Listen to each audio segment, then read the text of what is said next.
par rapport, il y a définition, il y a combattant et tout ce que vous voulez. Moi, je veux juste rappeler qu'à l'époque déjà, DPS. membre à UDPS, là, il connaît bien les combattants. Et ce qui se rappelait bien, combat, il y a eu des PCA qui non violents. Mais Marmelé, dans la période où il y a quand même eu des morts, il y a quand même eu des gens qui ont été arrêtés. Le vieux Yemoro, Batadouara et Nafi. Donc il y a beaucoup de choses qui se sont faites. C'est pour ça, actuellement, ce que mon Batou, Bakei, pour revendiquer le Romoboy, que Baké le PPRD les Cameroun. S'il y a un problème le PPRD vient du pays, il arrive ici pour se voir entre eux, discuter entre eux, alors qu'ils ont la gestion du pays, ils n'en rendent compte à personne. Même à l'ambassade, on ne peut pas discuter avec quelqu'un au pays Babiti. Donc, il y a beaucoup de choses qu'on a le droit d'en parler, on a le droit de dire ce qui ne va pas. Et quand on a en face de nous des gens qui sont trop au-dessus de nous, qui considèrent que nous, on n'est rien, le débat est très bas. Et c'est eux-mêmes qui le mettent bas. S'ils sont élevés au point où ils le disent, qu'ils élèvent le débat, qu'ils discutent avec le peuple. Parce que nous sommes le peuple. On veut discuter avec les gens. On veut voir année Oyo. C'est une année qu'ils ont présentée comme une année électorale, compliquée. Il y aura beaucoup de choses de faites. On ne peut pas traverser une année, on est en mai, sans parler clairement à la population, sans que les représentations du soi-disant grand parti du pays, qui sont de par le monde, ne communiquent avec le peuple correctement. Les gens sont là, combattants ou pas combattants, qu'on veut, c'est la population d'abord, c'est le peuple d'abord. Merci beaucoup, monsieur Eddy. Alors, la question que j'aimerais savoir, le secrétaire général à président Mazara, notamment Pierrot et Hervé, je veux savoir une chose. Rôle Bino Bourgeois qui, notamment quand on a arrestation à Babi Balukuna, rôle Bino Bourgeois qui a arrestation à Babi Balukuna, et la libération, est-ce que vous êtes pour quelque chose, oui ou non, et quel était votre rôle? Et puis le président charismatique Étienne Tshisekedi était ici présent avec nous à Paris. Est-ce que le Koutanaki, le Monanaki, le Solonaki, à peu près, qu'est-ce qui s'est réellement passé pour que ce soit comme la nouvelle fonctionne? Si côté pour la Babi, vraiment tu jouais qui rôle qui capital, c'est-à-dire que Babi, tout le monde qui est là, la Tungule ne pas Babi. Parce que dans le système Bakangi, après 2 jours, 3 jours, tu as que Moutabunga a sauté. Une fois que Bakangi Babi, tu es obligé de sensibiliser les Congolais et puis de mener l'action vraiment que le gouvernement en place, tu es d'accord que l'arrestation Babi.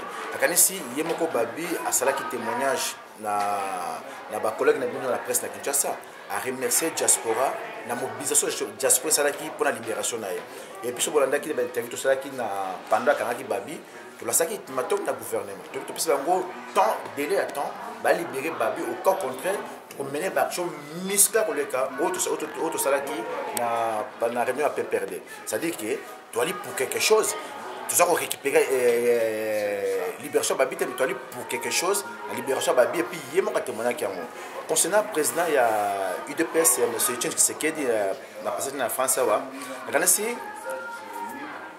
Tshisekedi a besoin du peuple congolais, comme le peuple congolais a besoin d'ailleurs. Ce qui vraiment est s'installer dans le pouvoir du Congo, c'est passé par le peuple. Et surtout par la génération où ils allaient veiller pour le Congo souté.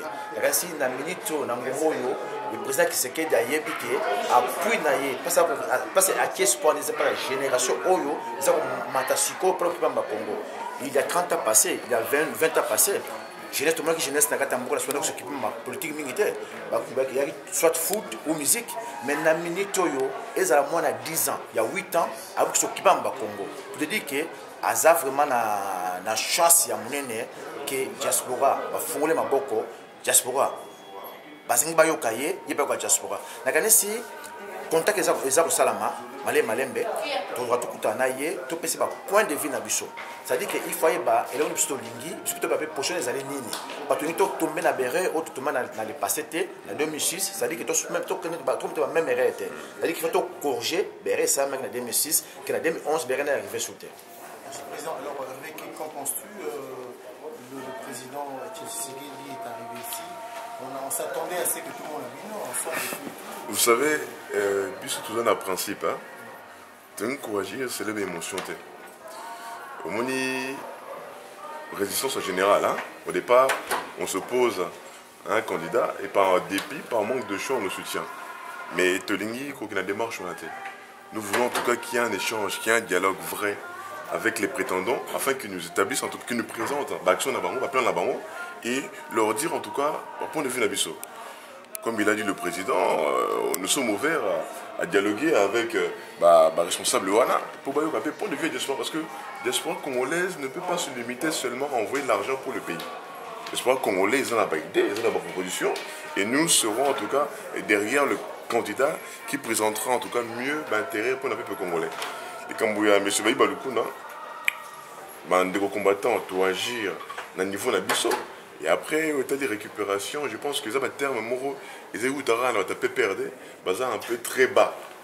Na bakso na bango, mais biso en tout cas, tout le monde se perdre, et passe na biso zali, les kamba baduana au tuningai, tu as plutôt qu'on s'attendre à un journaliste, le blaraming musique, pas défendre les collègues na bango. Malheureusement, même lorsqu'il s'agit de journalistes, ils n'interviennent pas. Moi, silence mon radio, je peux vous citer les noms, Boza Belé, c'est Marc, Boza Songolo par là, il faut combattre au finira qui va violent, alors que vous êtes là, vous n'avez rien fait, même pas en parler parce que vous êtes banga, vous êtes dans un grand hôtel, on a tout ça politique. Mais biso, politique ou pas, quand on parle de Congolais, on est concerné et impliqué, on agit. En tout cas, ma formation Mingi. C'est une occasion. En ce qui concerne le Babi Balukuna, nous avons voulu mener ça Mokandama. Normalement, c'est moi qui pose des questions, mais je permets de le compléter. Tout ça, qui démarche en Mokandama. Quand je dis Mokandama, je parle de Roger Bongos, je parle de César Ngadi, je parle de Chouna. Maman, on a tout Chouna, ça, on a Télé Sud. Donc, on écrit à journalistes en danger. Vous écrivez.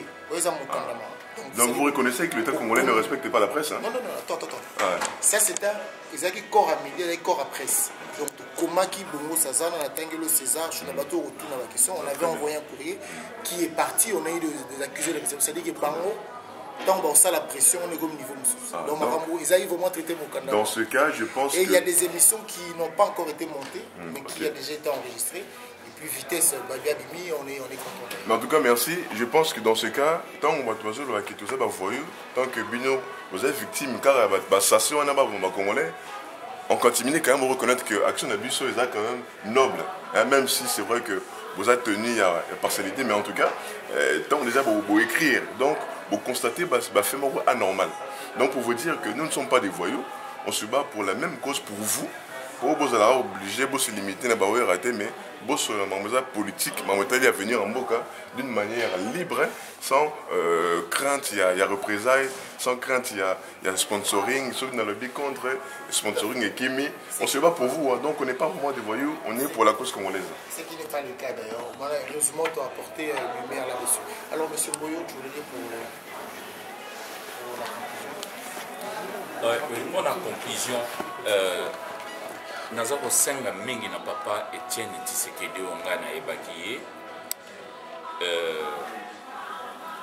mode ya scrutin azala vigilant, mode ya scrutin esi échangé toza na tour moko nazo senga énergie na ye oyo azalaka nango na lere ya Marshal alakisa biso yango toza susu na temps ya koperdre te mais biso bato toza na libanda cautionner sur ce chèque blanc et les politiciens à Bissau. Parce que moi, je les considère comme des politiciens à ventre alimentaire. Mais papa Tshisekedi, toujours tia espoir na Bissau mingi, na lingana mona énergie na ye. Mais pour na kosuki ça, na zo senga no mais c'est les journalistes. Thème ya combattant. Ezali énergie moko ebimi leloté. Ezo eloko etape bandit depuis kala. To banda ngo utakala na bande mususu ba kokota na bande mususu ba tomboli ba ngai ko seka biso mingi tozo sala eloko moko te mais ba combattant toza na division te na kati tozali moto moko problème na biso na ko senga na bino ba journaliste parce que bino to bokomaka bino to bobomaka pe bino to bobongisaka boya lobby na 15h na université na Paris 8 soki okolekisa eloko na pokwa bacombattant to bakozala na réunion tokosala structure mpona totombola eloko wana date